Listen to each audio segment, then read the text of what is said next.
E aí, Muduan, boa noite. Boa noite, Thiago. Tá me ouvindo direitinho? Tranquilo. Beleza. Esperar o pessoal entrar. Uhum. E aí tem cachorro também, é? Tem duas aqui. Tá É, rolando uma bagunça aqui atrás. aqui tem um casal. Aqui tem duas meninas. Hum. Aqui é o Toquinho e a Miúcha. Como é? Toquinho e Miúcha. Aqui é Easy e Laió. Isla Easy, e Easy. Easy a e Isla. Laió. Laió, alegria em Yorubá. Parece um pouco. Aqui é um Dash Hound e uma vira-lata. É, aqui uma vira-latinha e uma pitbullzinha. Cá, Ah, Easy. Cá, aqui, parecia. Você vai usar o. vai precisar usar o fone, não? Se você que sabe, eu tô usando fone para eu poder te ouvir melhor. Tá, mas eu Não, não acho vai que não. fazer diferença para ti, não. Acho que Não, não. também não. Lafayette tá aí. Boa noite, Lafayette. Você não vai conseguir. Cadê a Sil? Bota a cara aqui, Sil. Aqui, ela tá do meu lado. Aqui. Ah, Ô, vou assistir vocês também. tá bom. Silvia entrou. Boa noite, gente. Boa noite, galera que tá entrando. A gente tá aqui com o Moduan Matos. A gente vai dar um tempinho para ver se mais pessoas entram na live para assistir, participar. E aí a gente dá prosseguimento, né? Esse projeto é um projeto comissionado pela Silvia e pelo Carlos. É um Oi, projeto Lafayette. incentivado pela Lei Aldir Blanc. E se vocês quiserem acompanhar um pouco do processo da desenvoltura dessa exposição, da elaboração de crítica e etc., a gente tem um site por onde a gente está realizando, executando esse projeto, que é manhãsimaginárias.com. Esse projeto fala dos dois coletivos de arte de artistas mais importantes, né, da Baixada Fluminense, dando um enfoque no protagonismo de artistas da periferia da Baixada aqui do Rio de Janeiro. Então é só uma pequena introdução para quem não conhece o projeto e está aqui assistindo pela primeira vez.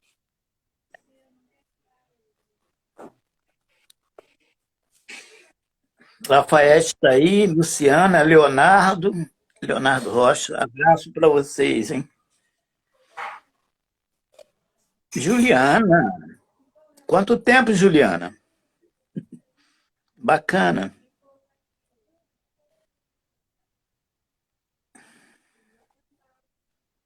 Solange Maria. Boa noite, Zur.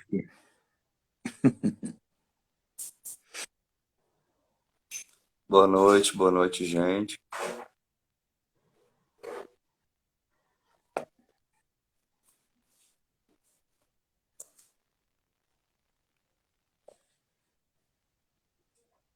Valeu, Lafa.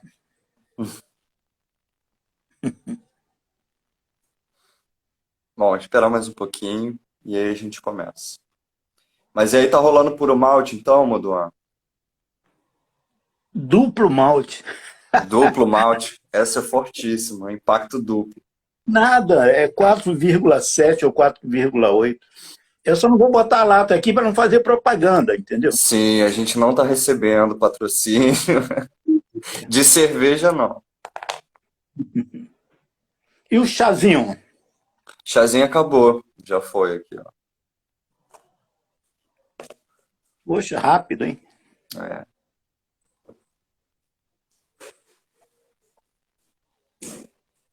Quantas pessoas estão assistindo? 8. Bom, enfim, eu vou começar a falar um pouquinho de como a gente vai seguir aqui hoje. Eu serei o mediador, né? Acho que é mais uma relação aqui horizontal entre o Moduan e o público que está assistindo. e eu vou ser a pessoa que vai apenas mediar isso, né?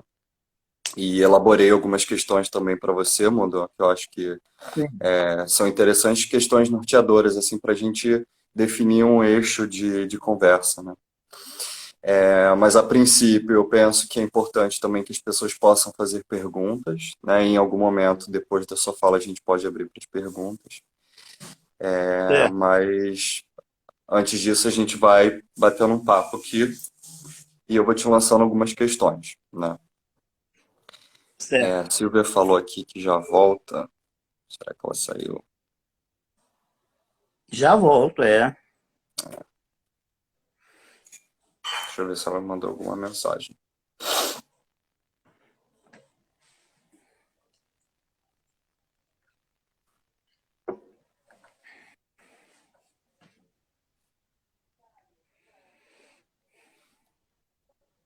Bom, vamos lá. Vou esperar a Silvia. Daqui a pouco ela aparece. Depois ela assiste a gravação. Eu acho que para a gente começar, assim, para as pessoas que não conhecem o projeto ou para as pessoas que estão assistindo pela primeira vez, queria agradecer, em primeiro lugar, a sua participação aqui. Você cedeu um pouco do seu tempo, do seu fim de semana, para estar aqui conosco, dividindo sua presença nesse espaço colaborativo, né? Acho que é importante a gente pensar as nossas atuações, principalmente na periferia, né, como atuações colaborativas para o fortalecimento de alguma espécie de causa, né, por alguma espécie de movimento. Então, gostaria muito de agradecer a sua presença, em primeiro lugar, a da Sil também, que está aqui acompanhando a gente nesse processo, nessa reunião. E eu queria que, assim, para começar, que você pudesse falar um pouco da sua atuação, da sua formação, de como você começou a estruturar esse pensamento, esse gesto de fazer arte como meio de expressão. Então, seria mais uma apresentação, né, do Moduan Matos, e Entendi. também o que que te motivou qual foi a questão norteadora que te motivou a pensar a arte como seu meio de expressão? Sim. Em primeiro lugar, boa noite aí, obrigado por todos aí assistindo, né? E agradecer também o convite. Valeu, estamos aí e eu espero corresponder à altura, né? Bom, a princípio eu acho que o que me motivou foi saber que existia parâmetros diferentes dentro da cultura, né? Eu comecei Uhum, a ver que existia uma cultura estilo chapa branca, né? Uma cultura do governo, e uhum, existia uma outra cultura marginal, independente, meio que uma contracultura acontecendo, né? uhum, E eu acho que foi o meu norteador. A princípio, eu comecei escrevendo poemas, fiz parte de uma faculdade de administração de empresas, depois de ciências contábeis, e tardiamente me formei em história. Bem tarde mesmo, né? Mas a princípio, o meu negócio era escrever, mas eu acho que escrever e se formar em literatura ia embaralhar um pouco a forma de escrever. Eu acho que uhum, a forma conducente da gente tem que ser uma, e a forma acadêmica talvez tenha que ser outra, né? Não adianta a gente se embasar somente em teorias, porque aí o processo criativo parece que fica meio esvaziado, né? Então a gente tem que aprender, sim, com todas as teorias, ler todos os poetas possíveis, mas delinear, traçar um caminho, né? E encontrar um próprio nicho dentro do que pretende fazer e pretende mostrar para as pessoas, né? Porque uhum, não adianta, não adianta a mesmice nesse caso, né? Nem a idiosincrasia, né? Porque tem que ser uma coisa mais ou menos que você tem que apurar e mostrar o seu trabalho. Eu não sei se consegui responder. Você falou da formação, falou da poesia. Isso foi um uhum, início, 1974, né? Era um tempo de um regime militar, tempos sombrios para a cultura, né? Uhum. Eu acho que isso que me motivou a escrever. Eu cheguei a ser, na época, até meio panfletário, né?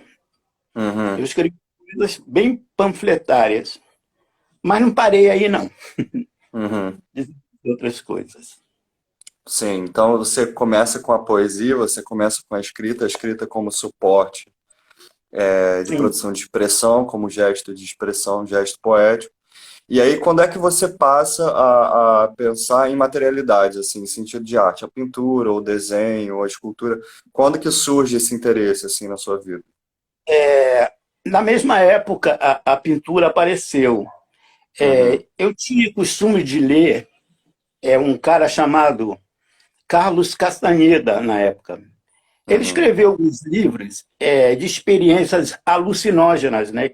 Que era um bruxo chamado Brujo, né? Que vivia uhum, em Sonora, no México. Ele vivia no meio do mato fazendo experiências com peiote, com outro tipo de plantas alucinógenas. uhum, E, e eu era assim meio que fascinado pelo aprendizado do Dom Juan Matos, né? Tanto é uhum, que meu nome vem até daí. Dom claro. Juan Matos virou Moduan Matos. Uhum, E, na época, eu queria tirar o foco do meu nome principal e do meu sobrenome. Por quê? Para poder não atingir a família, porque o lance militar era forte, né? Aí uhum, eu dei um pseudônimo para isso. E dentro das experiências do livro do Castanheira e dentro das experiências de Dom Juan, ele escreveu primeiro A Erva do Diabo, depois eu acho que foi Uma Estranha Realidade, depois Uma Viagem a Islam e depois As Portas para o Poder. Eu li sequencialmente, eu fui lendo todos e depois reli. E isso me causou um fascínio muito grande em saber da capacidade do ser humano em plasmar. Não é apenas uma realidade. Eu acho que existe uma estranha realidade também. E uhum, você começa a fazer leituras, né? Tanto da realidade como da forma que poderia ser a outra realidade. uhum, E a gente vai vendo que existe tudo isso. Existe um processo manipulador do ser humano dentro da sociedade.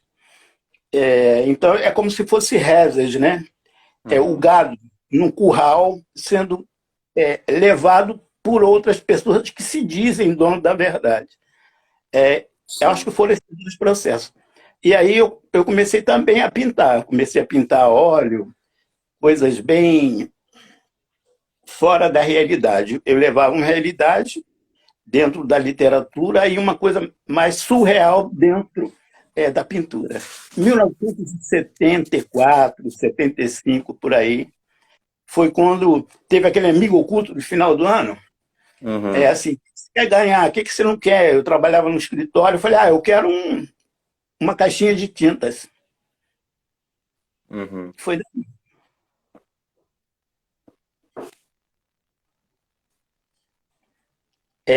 mais alguma coisa que eu possa falar? Eu acho bonita essa história que você está contando. Percebo que você está um pouco emocionado, eu também fiquei. Eu acho que É normal. é normal, né? Mas É, eu fico pensando também, Mudou, eu queria saber também o que que você pensa e como isso atravessou a sua produção. Eu acho que a pintura, assim, dentro da história da arte, ela tendeu a pessoas muito ricas, né? O sim. material para que você pudesse produzir a pintura sempre foi caro, né? Um material de Sim. difícil acesso, a tinta a óleo, por exemplo, né? Uma técnica que, enfim, ela foi limitada a um grupo de pessoas, né? E quando um grupo de artistas da Baixada Fluminense, e aí eu estruturando a minha pergunta, né? Primeira pergunta seria, por que a escolha da pintura, né, como um suporte para produzir questões, né, pelo coletivo Manhãs de Outono? E como você entende assim o domínio dessa técnica por pessoas da periferia, né? Que é um material, é um suporte que largamente assim na história da arte ficou claro a quem ele pertencia, né? E quando pessoas pobres da Baixada, da periferia começam a acessar esse suporte, esses materiais, outras questões começam a surgir a partir disso, né? Então, eu queria entender por que a escolha da pintura foi uma questão para vocês, né, como um coletivo de artistas, que, enfim, sejam diferentes questões, né, porque acredito eu que, por mais que a pintura tenha sido um suporte escolhido como igual, para que contemplasse a todos, eu acredito também que vocês tinham questões singulares com a produção de arte, né? É, Talvez alguns tivessem uma ambição para ir para a escultura, outros para o desenho, mas a pintura virou como um parâmetro assim, para o coletivo. E aí eu queria entender por que a escolha da pintura e como que você entende também esse lugar do pintor, da periferia, né? Isso em 74 e 75, como você está ilustrando, né? sim. É, em 1975, 76, a gente não tinha como fazer nada individualmente. Então surgiu uma oportunidade da gente ter um grupo, um grupo de artes, né? Por quê? Porque nós éramos periféricos, Uhum, filhos de trabalhadores, a maioria de nordestinos, negros, periféricos o tempo todo, né? Dentro de uma sociedade, digamos, iguaçuana, voltada um pouco para a elite da coisa, né? Meio uhum, de salão, uma uhum, sociedade de salão. Tanto é que as pessoas se encontravam nos clubes, assim, um country club, um Iguaçu Esporte Clube, um Filhos de Iguaçu, IBC. Então, a sociedade mais reconhecida ficava dentro desses espaços, né? E a uhum, gente não tinha um espaço muito grande para isso. Então, a gente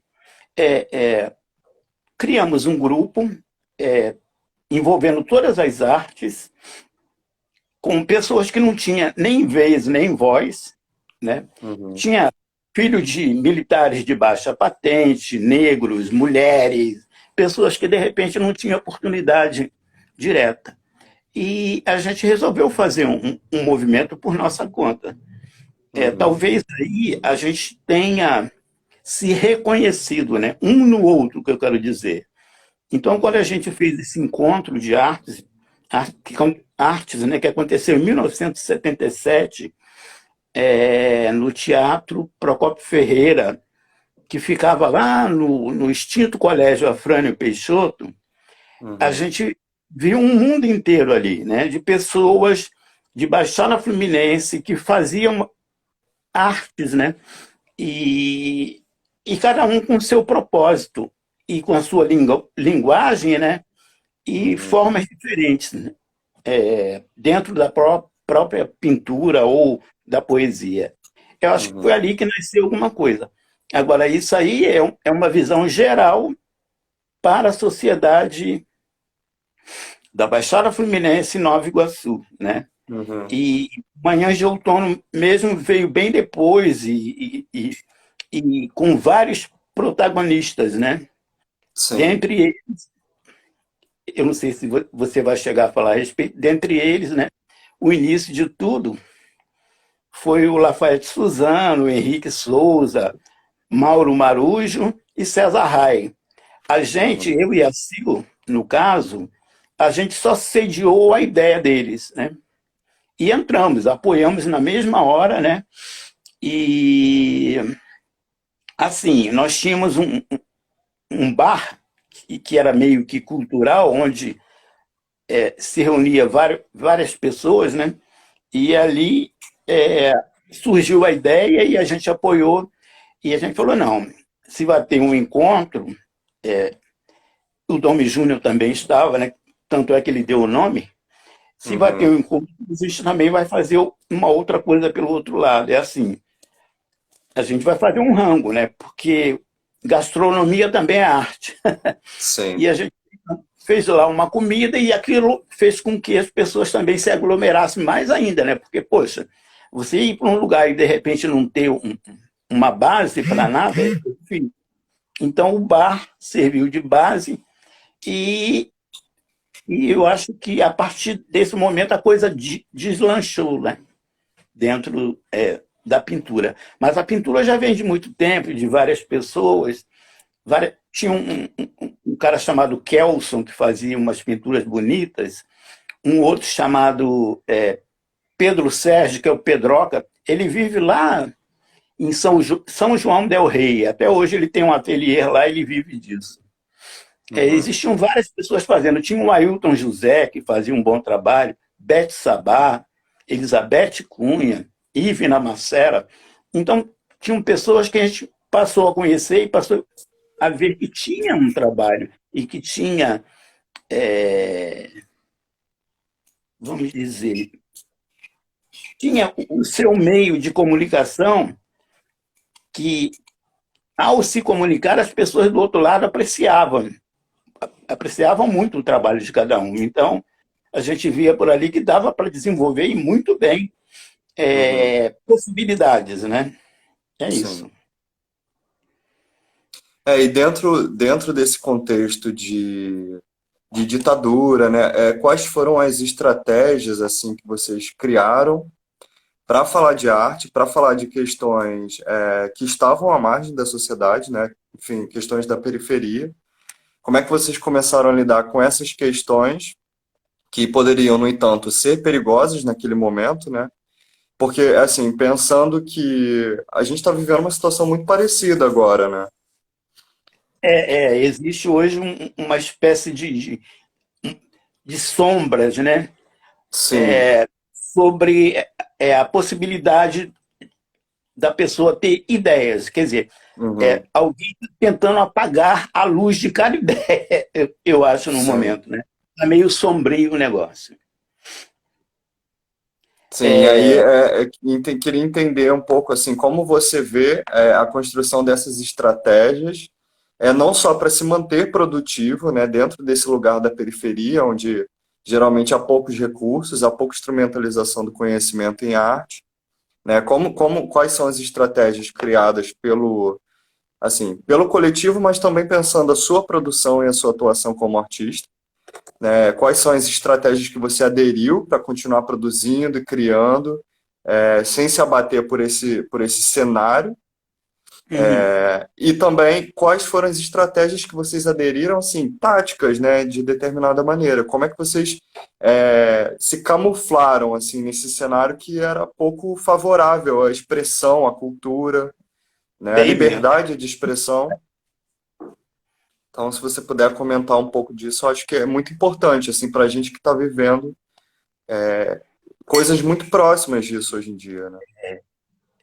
No tempo que a gente começou a fazer, na década de 70, existia um crescente movimento popular. As pessoas, elas queriam estar nas ruas, né, fazendo alguma coisa. É claro que isso, quando você fala isso, não é o montante da sociedade, né? É uma parte tentando se reconhecer como pessoas capazes de criar, né? E, ao mesmo tempo, de levar essa manifestação para as ruas. E eu acho que com isso faz com que o movimento cresça, né? Uhum, Porque, por mais que você apenas crie e não tenha uma intenção direta, a não ser, de repente, mostrar a arte, as pessoas estão vendo e isso vai crescendo, né? É como se fosse o lado do aprendizado mesmo. Enquanto eu sei alguma coisa que eu posso passar, a outra pessoa que não sabe está querendo que alguém passe para ele. Então, faz com que uhum. o movimento cresça como cresceu, né? E, Sim. e, e vai atingindo alguns outros patamares, né? Uhum, De reconhecimento. É, deu para ver assim que dentro dos movimentos populares existiam de repente associações de moradores, cooperativas, sindicatos tentando ter uma linha real, sem pelegos, né? E, assim, até parte da igreja tentando fazer um movimento meio que progressista é que as pessoas falavam, não, a gente tem que fazer alguma coisa, porque senão a gente vai a reboque o tempo todo, né? É, é importante conhecer um Salvador Dalí, é importante conhecer um Miró, é importante conhecer todo mundo, mas, ao mesmo tempo, a arte da pessoa está intrínseca, né? É dela. O Uhum. que ela pode fazer é passar a arte adiante. E a forma de passar é dar ideia às pessoas. Então, toda vez que se mostra alguma coisa, uma outra ideia surge. E Uhum. eu acho que é por aí que a gente foi aprendendo a colocar as nossas vontades ou a nossa criação nas ruas. E as pessoas foram absorvendo. Lembro que tinha jornais como um Pasquim nasceu em 68 no Rio, ou uma revista Pif Paf, um pouco antes, aqui em Nova Iguaçu ou Baixada Fluminense, foram surgindo também é, veículos de comunicação alternativos, né? Uhum. E a gente foi, assim, pegando essas chances, ou esses links, não sei como se fala agora, pegando isso daí e tentando ampliar a nossa forma Sim. de colocar. Aí tem aquele lado da autenticidade da coisa, né? Muitas pessoas se perderam no caminho Uhum. e muitas outras entraram e foram se colocando de uma tal maneira que a arte foi crescendo. É isso, eu não tenho uma outra explicação mais Uhum. aproximada para falar do que aconteceu, porque eu estou desde 74 fazendo e eu vejo que a coisa cresce cada vez mais. Agora, Uhum. é claro, existe uma paixão. Sim. Sem essa paixão, eu acho que nada seria possível. E a gente nota a paixão nas pessoas, né? Não é um lado Uhum. marqueteiro, muito pelo contrário, é uma paixão mesmo. Sim. A gente consegue notar, distinguir um do outro, né? Uhum. Sim, total. É. Eu acho que o que você diz sobre a paixão, assim, é muito, assim, pelo menos eu, como pensador, pesquisador, eu me vejo vivendo muito disso, né? Porque são pouquíssimas as vezes em que a gente tem recurso para produzir, em que a gente tem possibilidade de se manter criativo e gerir vida, né? Gerir formas de viver, se Sim, alimentar, né? É muito difícil, assim. O nosso ócio criativo, ele é desproporcional, é completamente desigual ao ócio criativo dos artistas de ateliê, por exemplo, ou os sim. artistas que estão na academia, né? Então, quando eu faço essa pergunta, também é para entender como que se deu assim esse seu ambiente de criação, né? Porque a gente sabe que, na maioria das vezes, para a gente que mora na periferia, na Baixada, o nosso ateliê é a rua, o nosso ateliê é o ônibus, a gente passa 3 horas para ir para o trabalho, nosso ateliê é no trem, ou nosso ateliê é naquele momento, assim, naquele espasmo, assim, de segundo em que a gente está na cozinha ou tomando um banho. O nosso ateliê são esses curtos períodos de tempo onde a gente tem a chance de produzir, né? E produzir virtualmente, né? Mentalmente, assim. Poucas vezes essa prática do ateliê surge como uma prática recorrente, né? Na produção de um artista da periferia. Justamente por esse ócio criativo ser completamente desigual. Então, eu queria Iago, entender, assim, por favor, um pouco de como isso se deu no seu processo criativo. deixa eu te explicar uma coisa. A gente teve um movimento de rua na década de 70 e 80 muito grande. É, eu, pelo meu lado, como não tinha espaço em veículos de comunicação, eu levei os Uhum, poemas para as portas das lojas, né? Pegava um giz e colocava os poemas nas lojas. Eu fui vendo que o resultado era positivo e agregador. uhum, Então, criou-se até um momento um grupo de gização em Nova Iguaçu, que não ficava só em Nova Iguaçu, às vezes iam para os municípios do entorno, né? uhum. E, ao mesmo tempo, eu lembro também que o artista plástico Orlando Rafael ele criou um movimento de criar pinturas em muros Uhum. e algumas fachadas também. E isso talvez tenha dado um calor maior ao movimento, né? Coisa de rua. Eu lembro que o Ailton José fez, Raimundo Rodrigues também fez, e várias pessoas entraram nessa vontade de fazer. Olha que praticamente nesse tempo não tinha grafitagem. O Uhum. grafite poderia ser até um grafite, mas não tinha esse nome ainda, né? E não era Uhum. feito com colorgete, essas coisas. Era pintura em muros, placas, painéis, coisas assim que acontecia. E a poesia também. Tinha um vitrinista chamado Flávio Valença, que quando ele viu que a gente começou a botar poesia e que o movimento cresceu, às vezes do lado do poema que a gente fazia, ele ilustrava, botava uma Uhum. ilustração. Talvez isso tenha dado uma nova cara, né? Para o movimento ser muito mais de rua, Uhum. ou suburbana, não sei, de que o que acontecia antes. Porque eu acho que a arte ela tem que estar intrínseca mesmo, né? Ela tem que participar das coisas do cotidiano. Uhum. E a gente chegou a criar, na brincadeira, entre aspas, uma poesia até baixadense. O que seria uma poesia baixadense? Uma coisa que fala sobre a realidade do local onde a gente vive.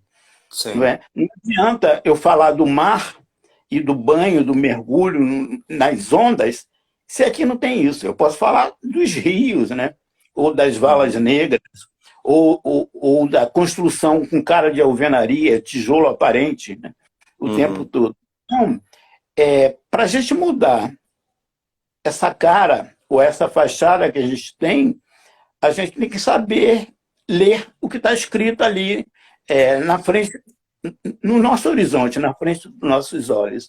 Eu acho que isso fez com que o movimento também crescesse. Uhum. Isso faz parte também de uma coisa que me interessa muito, assim, pensar, que é a construção de uma poética da periferia, uma poética suburbana, né? Isso. O que estrutura essa poética são as nossas linguagens, né? As coisas cotidianas, que é o tênis pendurado no fio, que a gente que mora na periferia, né? Na Baixada, a gente sabe o que aquilo significa. Mas talvez uma pessoa da Zona Sul não entenda, né? Não vai olhar um tênis pendurado no fio do poste, não vai entender, né? Tem Então, uma lei. sim, sim. E aí eu penso assim que isso é muito importante para a construção de uma poética nossa, né? E como que você entende, assim, eu queria saber, no seu trabalho, porque você tem uma pintura que eu gostaria que você comentasse, que é uma pintura inspirada na música do Noel Rosa, Gago Apaixonado. E ela tem uma coisa quase de hipérbole, assim, de repetição, né, da forma, Exatamente. e que alude um pouco essa ideia da gagueira, né? Então, e Exatamente. essa coisa do samba, né, do pagode, isso é uma coisa muito nossa também, né? Poucos artistas conseguem ouvir uma canção, né, e, e saber o que tem ali, né? Porque é um movimento periférico, né? Um movimento de subúrbio, né? Como é que isso faz parte, assim, da sua poética, por exemplo? É, é, o, é o entretecimento. Você entretece uma coisa na outra, mais ou menos, né? Uhum, A ideia da música do Noel Gato Apaixonado dá uma ideia de repetição. Mulher, me fizeste um estrago. Eu de nervoso, tô ficando gabo. Aí eu procurei repetir algumas coisas da duplicidade dentro da própria tela, né? E ao mesmo uhum, tempo mostrar dois lados de um coração. A ideia é essa, eu tenho trabalhado muito isso. Eu fiz uma tela há pouco tempo, estou falando, deve ter uns 4 a 5 anos, que eu mostro o parangolé do Hélio Oiticica. uhum, Mas o parangolé, se você olhar de longe, você vai ver parangolés, parece um pano no vento, né? sim. Mas se você olhar direitinho para a tela, tu vai ler o nome Hélio Oiticica dentro da tela em parangolés. Uhum, O parangolé corresponde a uma letra do nome do Hélio Oiticica. Claro uhum, que, não sei se eu pego para te mostrar ou para mostrar para todo mundo, ou daqui a pouco, mas é isso. Eu vou tentando empretecer. Eu peguei uma uhum, tela também e trabalhei as capas do J. Rodrigues, tentando dar a uhum, entender que ele, além de ser um cordelista, ele foi um xilogravurista que trabalhava com cotoco de faca, com caixote de feira, mas ele dava um sentido à arte dele, né? Aí eu falei, uhum. não, ele não é simplesmente um pequeno cordel. Ele é muito mais que isso, mas as pessoas têm que valorizar isso. A mesma coisa eu fiz com Antônio Fraga, né? Peguei um poema dele, assim o trouxe, ó. É isso. Tá Ah, vendo? sim. É Não porque tá parece? invertido. Tá invertido, mas eu consegui entender. Não, tá, é Tá porque a câmera inverte mesmo para mim. Mas o assim. vermelho é o H. Aí você parece que vários parangolés, não parece? Uhum, sim, Você vai ver que cada parangolé desse é a letra, é o nome dele. E sim. tem ali identidade com a mangueira, tá vendo? Uhum, Verde, rosa, essas coisas que tinha a ver sim, com a ciclo. Aí sim, parece uma brincadeira, mas tem um fundo de verdade. Então a sim, mesma coisa é a baixada, a mesma coisa é isso. Nada, não vem do nada, entendeu? Alguma coisa vai entrando aqui para depois sair. Então a ideia é trabalhar coisas para poder a gente tentar perceber muito mais coisas dentro disso, né? sim. A estruturação do que, olhando o trabalho do Elite Sica, eu chamo de poética favelar, né? Que é um Sim. pouco disso que a gente está falando. A gente está aqui com 37 minutos de live e a gente tem um tempo curto, né? Parece que a live corta. Então eu vou abrir para as perguntas. O que que você acha? Você acha que a gente pode abrir para as perguntas? Aqui, Assim, pode mostrar, por favor. só antes, esse aqui, ó, é o trabalho em cima do J. Rodrigues, cordelista. Aqui Sim. é ele com o cego, ele foi guia de cego. Foi aqui que ele Uhum. começou a fazer letras no chão, rabiscando com caco. Aqui é ele na Sim. prensa. Aqui é ele com a família. Aham. Família numerosa, de José e Maria. Todas as meninas são Marias e todos os filhos são José. José é isso, José é aquilo, Maria é isso, Maria é aquilo. E aqui Sim. ele com as plantas medicinais. Ele é um cara profundo conhecedor das plantas medicinais. Ele Sim. palestrava até em faculdade. Então, é esse valor. Eu estou, ao mesmo tempo, valorizando a Baixada, a arte Sim. dele, e passando adiante, né? Sim. E esse é um dos Obrigado. trabalhos que está na nossa exposição. Para a galera que chegou depois, a gente está aqui conversando com o Moduan Matos, que é um dos artistas que compõe esse projeto do Manhãs Imaginárias de Outono Periférico, que é a junção desses dois coletivos de protagonismo, né, de artistas na Baixada Fluminense. Né, o Moduan está participando da exposição no site manhãsimaginárias.com. Como a gente tem um tempo curto, assim, e tá muito boa a conversa, assim, de verdade, eu vou abrir para as perguntas e depois, se for o caso, a gente continua batendo mais um papo. Tá, Então, queria pedir, por favor, que as pessoas comecem a mandar perguntas aqui para eu fazer para o Moduan. Fala, Moduan. só uma pergunta. Você não falou sobre a sua formação. Eu não sei se todo mundo que está assistindo sabe. Não seria bom você falar sobre você, não? Eu geralmente não gosto de falar sobre mim porque Pois aqui é. o protagonista é você, entendeu? Mas eu me chamo Iago Toscano. Eu sou curador, sou crítico de arte. Eu moro em Mesquita, na Baixada Fluminense. Atualmente eu sou curador do Centro Cultural Oduvaldo Viana Filho, Castelinho do Flamengo, que está fechado por tempo indeterminado. E eu tenho pensado, assim, a minha atuação, eu tive que criar uma estratégia para adentrar, assim, começar a atuar como curador, né? E para mim foi muito mais fácil atuar como curador na zona sul do Rio do que na Baixada, né? Onde eu moro em Mesquita. Então, mas agora eu estou fazendo o movimento oposto, né? Que é voltar para a Baixada, voltar para Mesquita e pensar a produção de crítica na Baixada Fluminense, o que que seria essa produção de crítica, o que que seria esse olhar curatorial na Baixada Fluminense, visto que a curadoria que é feita na Baixada, né? Os grupos que fazem curadoria, eles não são de curadores, né? São pessoas que não têm conhecimento em curadoria, né? E às vezes conhecimento nenhum em arte.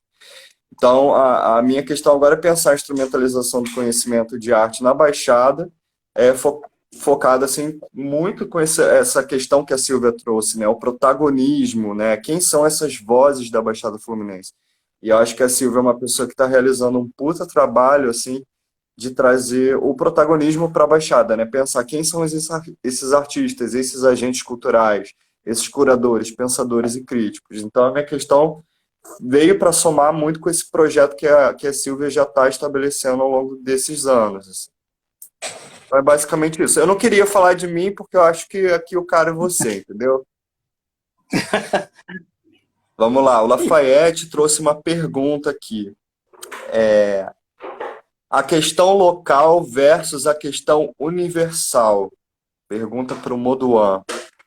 Para você falar um pouco da questão local, então acredito que é a questão baixada versus uma questão universal, que pode ser, enfim, num sentido macro Rio de Janeiro, ou Brasil, ou mundo.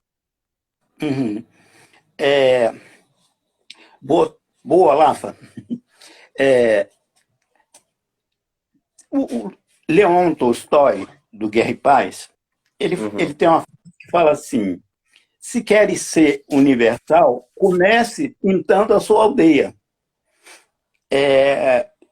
Eu tenho informação, como qualquer um, do mundo inteiro. Isso é uma coisa super legal e super bacana. Isso vai enriquecendo a gente o tempo todo. Mas a gente tem que mostrar que tem uma pertença, né? A gente faz parte de algum lugar. A gente tem uma raiz. E essa raiz, ela é formadora, ela dá alguma coisa para a gente. Então, não dá. Eu não conseguiria ser em outro lugar como eu sou aqui. Não consigo. Se eu tiver de fazer alguma coisa, eu tenho que fazer pelo lugar onde eu nasci e pela coisa que eu sou aqui. Senão, eu sei que eu sou um cidadão do mundo, mas o mundo todo vem a mim. Até se eu for a ele. Eu posso ir a ele, mas ele também pode vir a mim. E eu não estou falando isso por nenhuma parte egoísta, nem egocentrismo. Eu quero dizer com isso que é uma questão de absorver. E em qualquer lugar que você esteja, você vai absorvendo. Hoje mesmo eu estava na Feira do Livro, ali no centro de Nova Iguaçu, aí o meu afilhado de teatro, que é o Lino Roca, passou, eu acho que qualquer dia alguém tem que escrever uma crônica falando sobre você, que você só vive nos sebos, né, no livraria. Eu falei, Lino, aqui nessa feira é o lugar que eu encontro as minhas maiores pepitas de garimpo, né? Eu vou garimpando e ali eu encontro. É claro que a informação vem do mundo inteiro, mas às vezes tem coisas ali dentro que ninguém dá valor. Um dia desse eu encontrei um livro lá, série Violões de Rua, que foi do CPC da Uni em 1962. Aqueles cadernos, né? Violão de rua. Eu falei, caramba, como é que eu posso encontrar isso aqui a R$1? Uma coisa que era o tempo do governo de João Goulart, né, do CPC, da Uni, uma coisa meio comunista, socialista, que o golpe foi exatamente por causa disso. Eu falei, isso está aqui jogado e ninguém dando valor, custando R$1, e eu valorizando aquilo mais. Eu falei, não é possível isso está aqui dessa forma que está. Mas aí você vai vendo lá um monte de gente que participou, né, como Ferreira Goulart, Geir Campos, Afonso Romano de Santana, fazendo uma poesia panfletária de campo, né? E mostrando. Foram 5.000 que saíram, se não me engano, cadernos, né? Aí você imagina a febre que era das pessoas na época para conseguir um caderno daquele. E dali saíram vários outros, falando sobre vários assuntos, inclusive reforma agrária e tal, outras coisas mais, né? Por Sim. essa razão, eles disseram que o CPC estava minado, a Uni estava minado, e eles foram acabando com tudo exatamente por isso. Então, Uhum. a gente vai vendo que a gente consegue coisas de um monte de lugar. Esse livro aqui do Antônio Fraga ó, é uma tese, Uhum. da Maria Célia Barbosa, falando sobre Antônio Fraga. Antônio Fraga morou em Queimados durante 30 anos. Ele Uhum. era considerado um escritor maldito, né? Escreveu Desabrigo, escreveu Moinho e morava aqui em Queimados. Ele veio do Rio para cá. Foi amigo de Janira Pansetti, Vinícius de Moraes, foi falado por Oswald de Andrade na época, e morando aqui. Então, eu tenho que valorizar as pessoas que vêm daqui. Não é? Esse desenho é dele, inclusive eu fiz a tela também, pegando o poema dele, e isso aqui invertendo a situação. Eu tenho que valorizar a coisa que, de repente, me aproxima mais, é isso que eu quero dizer. Né? Sim.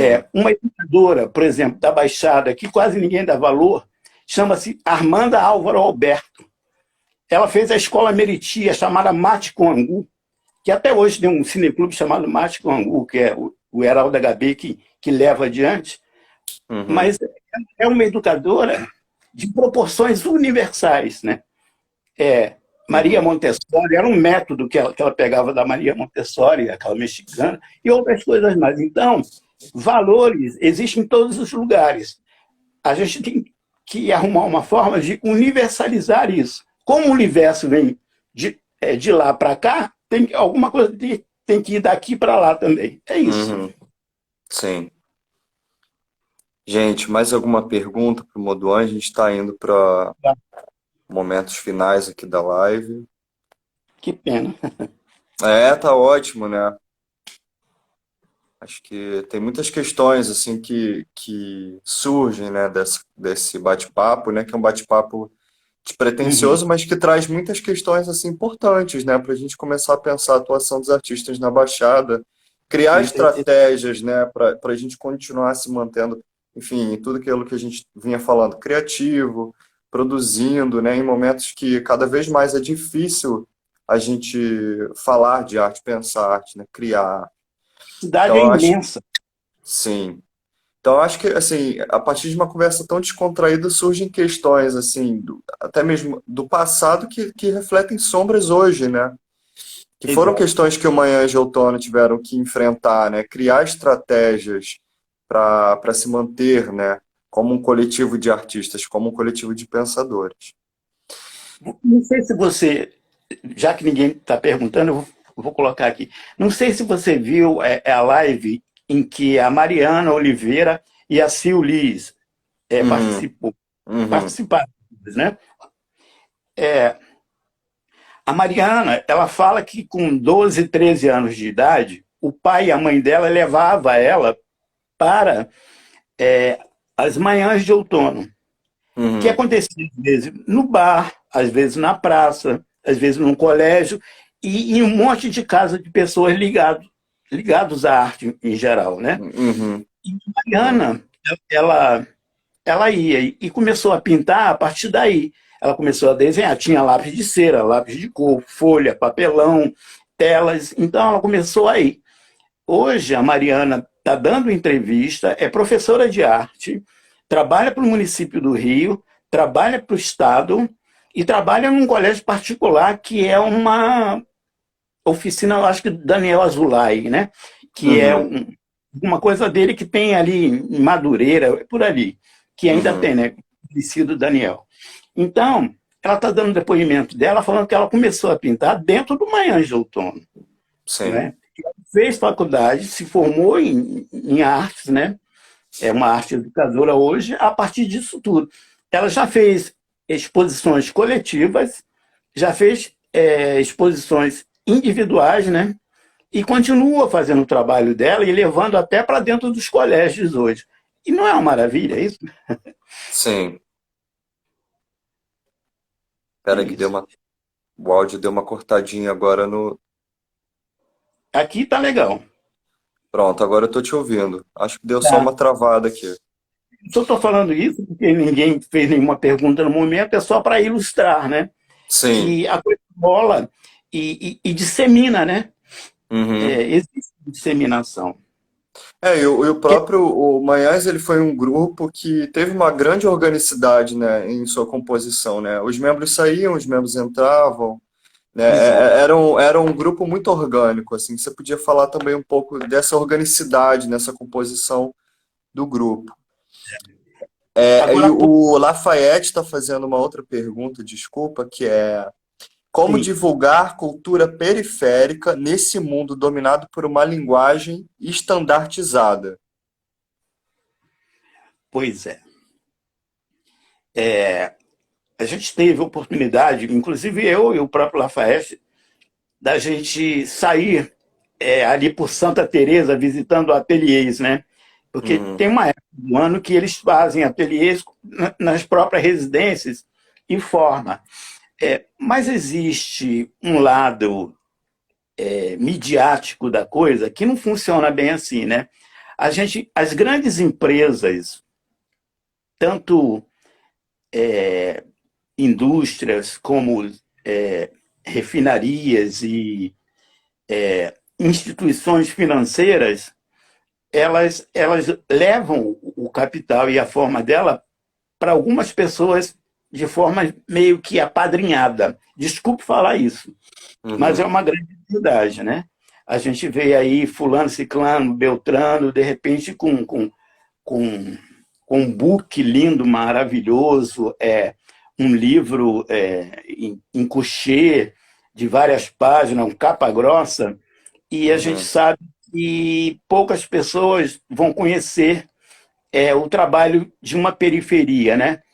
uhum, E a gente sabe que a periferia, para um grande centro, como a cidade do Rio de Janeiro, por exemplo, que é um museu ao céu aberto, a gente sabe que existe um abismo, né? A gente vai até aqui, existe um abismo aqui, para você passar por esse abismo, para chegar do lado de cá, é uma coisa muito difícil.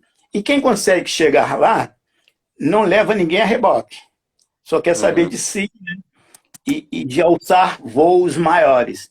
Então a gente sabe que é difícil. A única forma da gente mostrar o trabalho é divulgando e saindo às ruas, porque não tem como as pessoas não reconhecerem o talento. Sim. Então é a única forma, acho. Agora é claro, né? Se a gente sabe que existe uma pessoa que acredita, né, na nossa capacidade e na nossa desenvoltura artística, eu acho que às vezes a gente tem que lançar mão disso também para poder ser ajudado, Sim. não é? Para ter um reconhecimento maior, porque Uhum, às vezes a gente vê coisas acontecendo por aí que a gente desconfia. É uhum. isso. Gente, mais alguma pergunta? A gente está em 55 minutos. Eu acho que é bom a gente começar encerrando aqui, talvez, né? Porque senão a live sai assim do nada, desliga, né? Eu nunca fiz live na minha vida, primeira vez que eu estou fazendo. Mas eu gostaria muito de agradecer a sua presença aqui, Mudo. Acho que, enfim, a sua fala é riquíssima, né? Você traz muita experiência, assim, muita sabedoria. E realmente eu saio daqui com mais, como um pensador, né, de arte, como uma pessoa que se propõe a fazer arte na periferia, eu saio daqui com muito mais esperança, assim, de estar nesse lugar da periferia, né? Então, eu gostaria muito de agradecer a sua presença aqui hoje, né? Eu gostaria de agradecer a presença da Sil, que está aqui assistindo, comentando, do Lafayette, Domi Júnior, mas quem está aqui? Do Carlos Zurk, uma galera aqui assistindo a gente. Então, eu gostaria de agradecer a sua presença, gostaria de agradecer as coisas lindíssimas e emocionadas aqui que você trouxe para a gente. Acho que sua fala é extremamente pertinente, extremamente pontual, assim, politicamente, porque eu acho que se manter artista periférico nos tempos de hoje é uma decisão política do cacete, né? Então, eu acho que você traz uma fala, sobretudo, poética e política, né? E eu gostaria de agradecer, mais uma vez, a sua presença, tá bom? Você E eu gostaria de fazer alguma consideração? Eu queria agradecer pela oportunidade, principalmente a você, Iago, porque também, sendo do Castelinho do Flamengo, do Valdo Viana lá, e Mesquita, Baixada Fluminense, você também está trazendo para a gente um alento, né? A Uhum, possibilidade de ampliar os nossos campos, né? Agora, a melhor coisa que tem é a gente sair às ruas, né? sim. E, ao mesmo tempo, manter essa paixão, Uhum, porque de outra forma não seria. Né? O Lafayette, que está assistindo, sabe disso, a Sil, o Zur, que sabe disso, né? Que essas coisas são extremamente importantes, porque não dá para parar. E uhum. a arte, ela surge de algum lugar, mas ela não é local, ela é universal mesmo. E agradeço mesmo. Maravilha. Só espero ter correspondido, né? Não, claro. Imagina, foi perfeito, perfeito. Muito obrigado, Moduan, desculpa. Muito obrigado, Sil, pelo apoio aqui. João Paulo Vidi, que está assistindo, Lafayette, todo o pessoal que está aqui assistindo a gente com esse A carinho. Luciana também, tem Sim, a essa Juliana, galera que está aqui. Solange, é por aí. Bacana. Eu que agradeço aí e a luta está aí, né? A gente tem que. O passo a passo é esse. Não tem É como esse. fugir. É sempre assim. E assim que é bom, assim que é gostoso, né? O Darcy Ribeiro Sim. fala: pior seria se eu ficasse do outro lado. Então a luta sempre é contínua, né? Sim, é verdade. Muito obrigado, tá? Que isso, obrigado você. Gente, a gente Obrigado. está encerrando aqui a nossa conversa com o Moduan Matos, do coletivo Manhãs de Outono. O trabalho do Moduan está disponível no site da exposição manhãsimaginárias.com para quem quiser ver o trabalho dele, ver o trabalho da Sil, de todos os artistas aqui que estão presentes na live. Novamente, eu gostaria de agradecer, desejar um bom final de semana para todos, que a gente siga lutando, se unindo, se fortalecendo e botando a cara para dar porrada, porque a galera da periferia tem que tomar o lugar que nos foi tirado, né? E a gente tem que mostrar a nossa potência, né? E Exato. são muitas, aliás. Sim, sim. É. Então tá Essa bom. coxa, essa coxa de retalho está ficando cada vez maior. Maior e mais bonita e mais rica. Então é Maravilha. isso. Obrigado, Motuan. Gente, obrigado. Tchau, Boa tchau. noite. Beijo. Tchau, tchau.